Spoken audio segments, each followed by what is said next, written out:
10 fois où les Simpsons ont prédit le futur. La blessure de Neymar et la victoire de l'Allemagne. En mars 2014, les Simpsons annoncent dans le même épisode à la fois la blessure du joueur vedette de la sélection brésilienne et la victoire finale de l'Allemagne à la Coupe du Monde. Et quelques mois plus tard, leurs prédictions se vérifient exactement. Neymar, la star de l'équipe brésilienne, se blesse d'une manière inattendue pendant les quarts de finale de la Coupe du Monde. Et pour finir, la sélection allemande s'impose en finale face à l'Argentine et remporte la Coupe du Monde 2014. Une machine de vote trafiquée. Dans l'épisode 4 de la saison 20 diffusée en 2008, Homer tente de voter pour Obama, mais la machine de vote l'en empêche et vote systématiquement pour McCain. Machine à voter électronique. Un vote pour McCain, merci. Non, je veux voter pour Obama. 2 votes pour McCain. Hein? Eh ben, il est temps que ça change. 3 votes pour McCain. Non, non, non. 6 votes pour le président McCain. Je voulais juste voter une seule fois pour McCain. Cette machine est truquée. 4 ans plus tard, cette situation a eu lieu pour de vrai. Une machine à voter en Pennsylvanie a dû être remplacée après qu'on ait constaté qu'absolument tous les votes en faveur de Barack Obama étaient à chaque fois systématiquement détournés vers son concurrent direct Mitt Romney. La NSA espionne les Américains. Dans un épisode de 2007, les Simpsons sont en cavale. Alors qu'ils sont en train d'en discuter dans un train, Lisa prévient qu'il vaudrait mieux se taire parce qu'ils pourraient bien être écoutés par les services de renseignement américains. Marge la prend pour une folle et ne s'inquiète de rien alors qu'effectivement, la NSA les écoute bien et se prépare même déjà à intervenir. En 2013, Edward Snowden, un employé de la NSA, décide de sacrifier son confortable salaire annuel de $200 000 pour révéler la vérité au monde entier. Oui, citoyens américains, la NSA écoute vos conversations sans scrupules et depuis fort longtemps. Le design de l'iPod. Voici un interphone high-tech que l'on pouvait retrouver dans un épisode des Simpsons diffusé en 1996. La forme ne vous dit rien? Regardez encore. Oui, il ressemble bien d'une façon saisissante à la première génération de l'iPod. Pourtant, cet iPod ne sera disponible qu'en 2001, 5 ans plus tard. Étonnant, non? Mais bon, en tous les cas, impossible de savoir si la série a véritablement prédit cette invention ou si ceux qui l'ont conçue n'ont pas tout simplement trouvé l'idée du design en regardant les Simpsons comme tout le monde. Un haut responsable de la FIFA se fait arrêter. En mars 2014, lors du 16e épisode de la 25e saison des Simpsons, le vice-président de la Fédération internationale de football est arrêté au beau milieu du salon des Simpsons. Il est menotté et accusé de corruption. Le 27 mai 2015, Jeffrey Webb, le vice-président de la FIFA, est arrêté en même temps qu'une dizaine d'autres hauts responsables de la fédération, accusés de corruption et soupçonnés de blanchiment d'argent.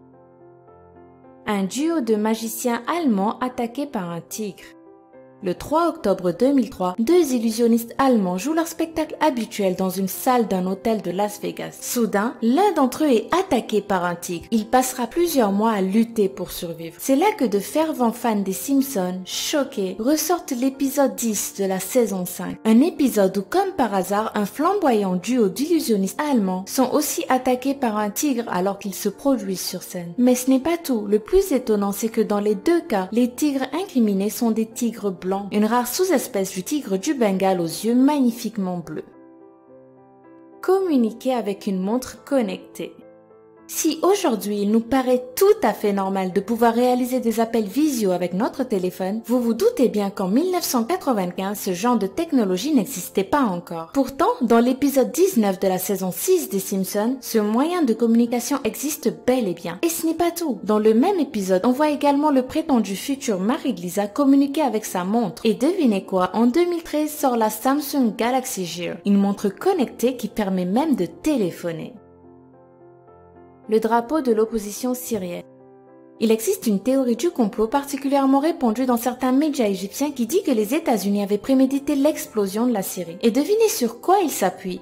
Sur un épisode des Simpsons, bien entendu. En fait, lors d'un épisode diffusé en 2001, on peut voir Bart reconverti en pilote de chasse bombarder un pays du Moyen-Orient non précisé. Sur la Jeep à côté de laquelle se trouvent les victimes, le drapeau que l'opposition syrienne adoptera une décennie plus tard. Hallucinant, non? Rendez-vous bien compte, lorsque cet épisode est diffusé aux États-Unis, personne ne peut imaginer que 10 ans plus tard, une opposition syrienne existerait, et encore moins présager des couleurs du drapeau que cette opposition déciderait de choisir. de la viande de cheval dans nos assiettes.